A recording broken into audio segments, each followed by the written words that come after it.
Pour ce qui est des reliques, si on se contente uniquement du livre de règles, elles ne sont disponibles que si le scénario implique directement une relique. Mais le livret de règles de la boîte Underhive inclut une règle pour les utiliser dans n'importe quel scénario. Le joueur défenseur ou le vainqueur d'un G2D s'il n'en a pas, peut placer une relique à 6 pas ou plus de n'importe quel combattant ennemi sur la table. On peut la représenter par n'importe quoi du moment que c'est sur un socle de 25 mm. Par exemple, j'utilise une caisse à outils sur un bidon pour un gang d'ouvriers. J'ai un gang que je joue en Orlok avec des gardes impériales peints en bleu pour représenter la sécurité d'une zone. Leur relique, c'est une caisse d'arsenal. Sur la table, un combattant défenseur à 6 pas ou moins de la relique réussit automatiquement tous ses tests de sang-froid et de commandement. Les suppléments sortis pour les 6 gangs majeurs proposent d'acheter une relique alternative. Elle possède les mêmes règles que la relique de base, mais avec des règles additionnelles.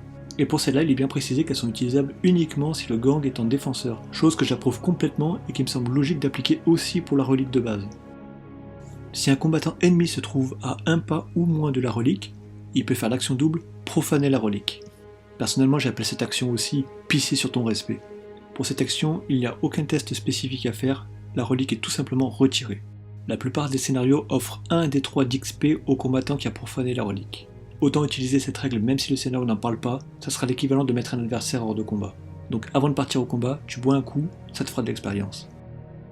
Si j'ai fait des erreurs, vous pouvez me corriger dans les commentaires, si possible en citant la règle et sa source. Je l'ajouterai en description avec votre pseudo. Vous pouvez maintenant retourner jouer en attendant de mourir.